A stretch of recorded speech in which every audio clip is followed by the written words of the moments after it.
You, who are reading this, have certainly encountered hostile environments where you felt completely out of place among people with whom you shared no common ground in ideas or sensitivity.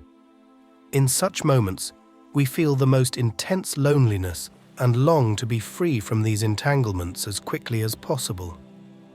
Marcus experienced this on several occasions, and he shares his testimony of these situations, always stressing the importance of being kind and benevolent to everyone.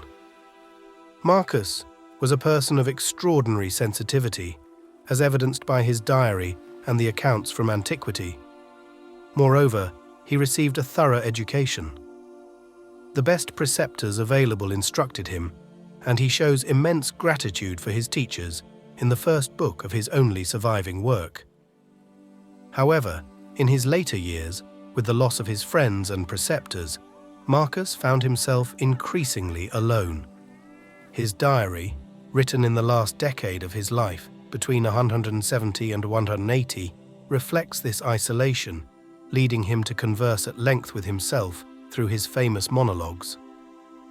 Let's examine some passages where Marcus reveals his discomfort among his contemporaries. In entry 9.3, for instance, our emperor reflects on arguments to despise death. But if thou requirest also a vulgar kind of comfort which shall reach thy heart, thou wilt be made best reconciled to death by observing the objects from which thou art going to be removed, and the morals of those with whom thy soul will no longer be mingled.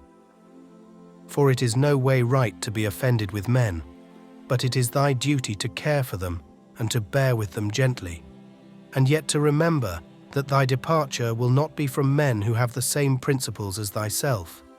For this is the only thing, if there be any, which could draw us the contrary way and attach us to life, to be permitted to live with those who have the same principles as ourselves.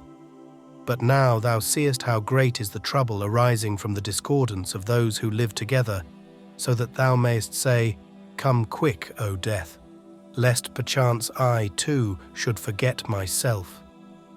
Marcus observes that death is not to be feared. On the contrary, it will liberate him from coexistence with those around him, people with whom he shares little or nothing in common regarding opinions. Marcus does not specify these opinions, but we can infer that they concern life, death, and the cosmos, moral and philosophical judgments. The following passage from the Meditations confirms this assumption. Short is the little which remains to thee of life. Live as on a mountain. For it makes no difference whether a man lives there or here, if he lives everywhere in the world as in a state, political community. Let me see, let them know a real man who lives according to nature.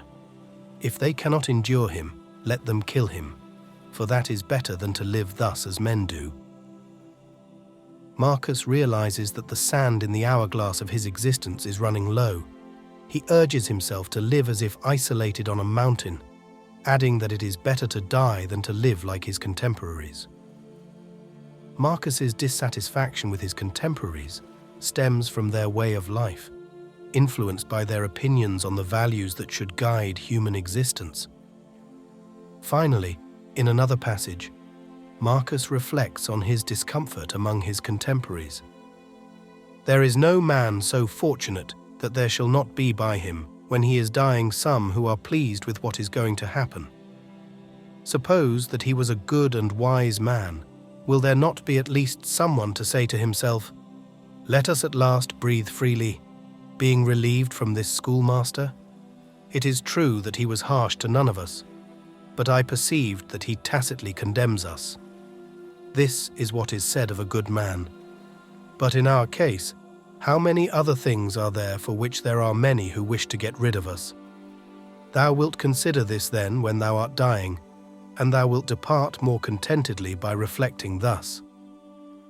I am going away from such a life, in which even my associates, in behalf of whom I have striven so much, prayed and cared, themselves wish me to depart, hoping perchance to get some little advantage by it. Why then should a man cling to a longer stay here?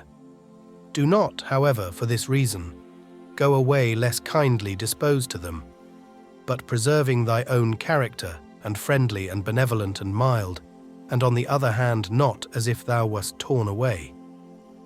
Marcus notes that even the death of a wise person is a relief to those around him, who feel judged by his presence. However, Marcus, according to himself, does not rank among the wise, giving those around him even more reason to wish for his departure. As the passage reveals, Marcus does not feel truly loved by those around him, despite his efforts, prayers, and reflections for their sake. Yet, this realization helps him accept death more easily, seeing it as a true liberation. Marcus's gentle acceptance of his adverse fate offers inspiration to those who, amid today's collective madness and ideological bombardment, feel lonely and isolated, seeking refuge within themselves and among the few with whom they can still converse.